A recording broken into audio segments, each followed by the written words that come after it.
September 9 AD, a dense forest in northern Germania, rain falling through the trees for the third day straight.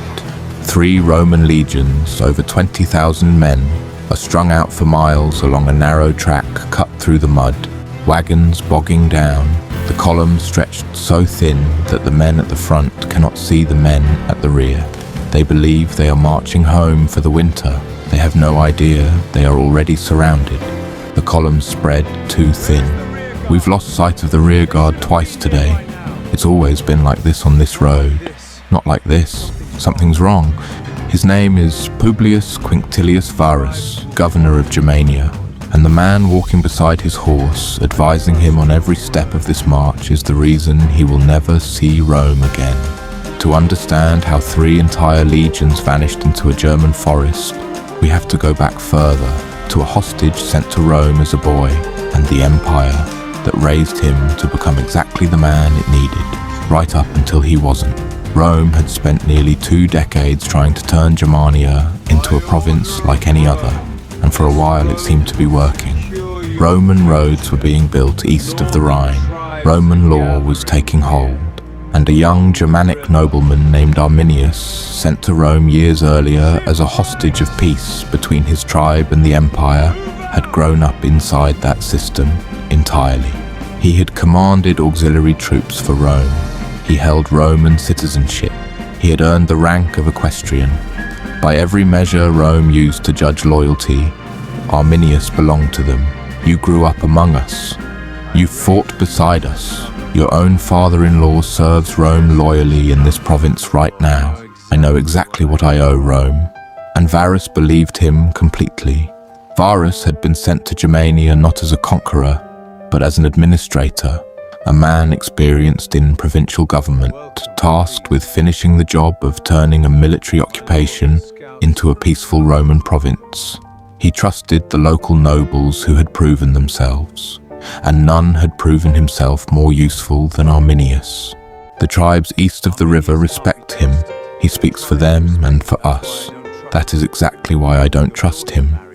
Segestes, your daughter, married him. Are you telling me you know something the rest of Rome does not? I am telling you a man does not need to hate Rome to destroy it. He only needs Rome to hand him the chance. Segestes, another Germanic noble and Arminius' own father-in-law, tried more than once to warn Varus directly that Arminius was not what he appeared to be. Each time Varus dismissed it as tribal rivalry. One man trying to discredit another he resented. Segestes wants him disgraced over some private grievance. That is all this is. And if he's right, then I have made a mistake trusting the most capable ally I have in this entire province. I do not believe I have. By late summer, 9 AD, Varus was marching his 3 legions, roughly 20,000 men along with their support and camp followers, from their summer position back toward winter quarters near the Rhine. Arminius came to him with urgent news, a small uprising among a nearby tribe that needed to be put down quickly before it spread. It would mean a detour off the established roads into unfamiliar forest. A tribe to the north has risen. Small, but if it isn't answered fast, others will read it as weakness. How far off our route? 2 days, no more. I know a path through the forest that will bring us back on schedule after. Arminius asked permission to ride ahead with his own men to rally allied warriors to help put down the revolt. Varus granted it without hesitation. It was the last time he would see him as an ally. Take what men you need, return to us on the northern route. I will not be far behind you.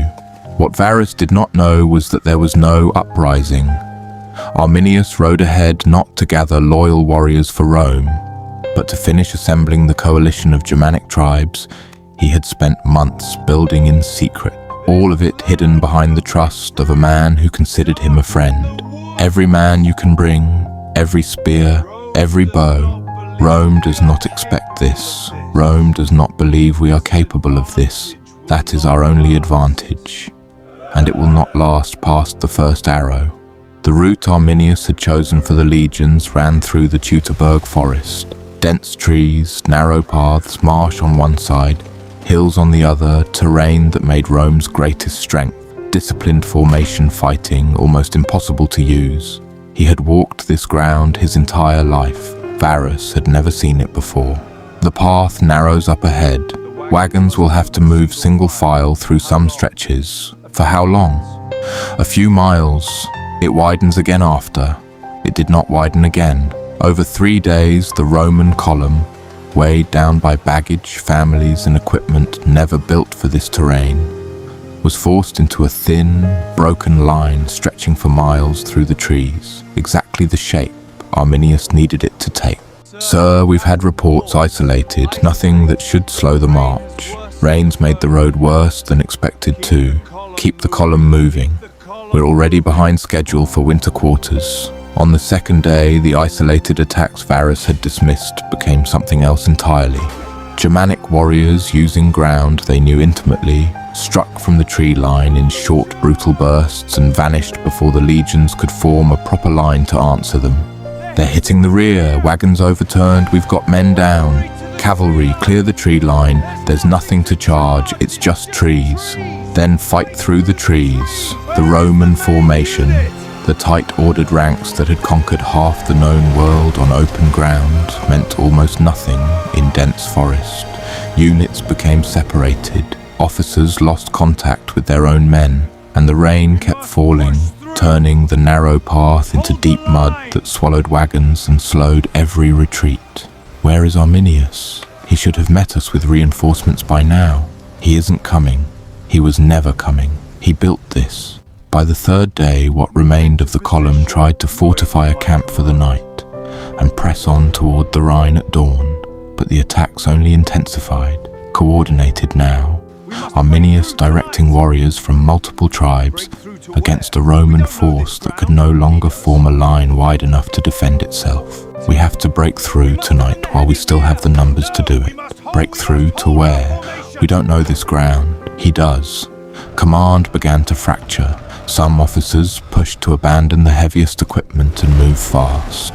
Others insisted on holding formation no matter the cost. Sir, we can still cut a path east, there's still a chance. There is no chance left to protect, only how this ends. Following the example of commanders who chose death over capture, Varus fell on his own sword rather than be taken. Several of his senior officers did the same. Without their commander, without a line, without any way to organize a coherent retreat, what remained of 3 Roman legions was hunted through the forest over the following day, cut apart in small groups until almost nothing was left standing. There's no one left issuing orders. Then there's no one left to surrender to. Finish it. Of the roughly 20,000 men who marched into the Teutoburg Forest, nearly all were killed. A small number were taken as slaves. Fewer still escaped to carry the news back to Rome. 3 entire legions, the 17th, 18th, and 19th, ceased to exist in a single week, and Rome would never rebuild them under those numbers again, retiring them permanently from the army's rolls as a mark of the disaster. When the news reached Emperor Augustus in Rome, ancient sources describe a grief that bordered on madness. The emperor said to have gone months without cutting his hair or beard, and to have struck his head against a door, crying out for his legions to be returned to him. Quintili var, legiones ready. Varus, give me back my legions. Arminius had done what no army had managed to do in decades.